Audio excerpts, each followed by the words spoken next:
7 అనేది ఒక పరిపూర్ణమైన సంఖ్య. 7వ సంఘానికి, 7వ సంఘపు దూతకు, ఇక్కడ ఉన్నటువంటి సంఘానికి దొరికినటువంటి భాగ్యం ఏంటి అని అంటే సింహాసనం. ఆమేన్. బిగ్గరగా చప్పట్లు కూడా.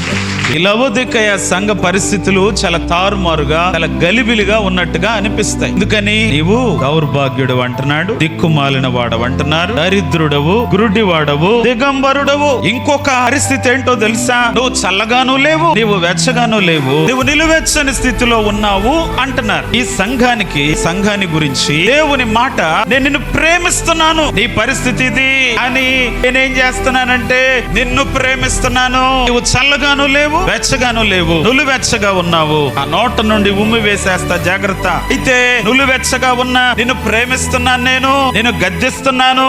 గద్దింపును తీసుకో, శిక్షను ప్రేమించు, మారు మనసు పొందు ఆసక్తి కలిగి. దౌర్భాగ్యపు స్థితిలో ఉన్నా, దిక్కుమాలిన స్థితిలో ఉన్నా, దరిద్రపు స్థితిలో ఉన్నా, గురుడితనములో ఉన్నా, అలాగునే దిగంబరత్వములో ఉన్నా, దేవుడు వీరిని ప్రేమిస్తున్నారు. ప్రియుడా, నీవే స్థితిలో ఉన్నావు, నేను దేవునికి పనికిరాను అనుకుంటున్నావు, నీవే స్థితిలో ఉన్నావు, నేను దేవుని సన్నిధికి పనికిరానులే అని అనుకుంటున్నావు, నేనేం వెళ్తానులే దేవుని సన్నిధికి అనుకుంటున్నావు, ఏదో మారినాక పోదాం అనుకుంటున్నావు. నిన్ను ప్రేమిస్తున్నారు ప్రభుని, నేను ప్రేమిస్తున్నాను గనుక ఆసక్తి కలిగి మారు మనసు పొందితే, నులువెచ్చని స్థితిని నీవు సరి చేసుకుంటే, మనమిద్దరము కలిసి భోజనం చేస్తాము, మనమిద్దరము కలిసి సింహాసనం మీద కూర్చుంటాము. దేవుడు ఈ సంఘానికి ఇస్తున్న ఆధిక్యత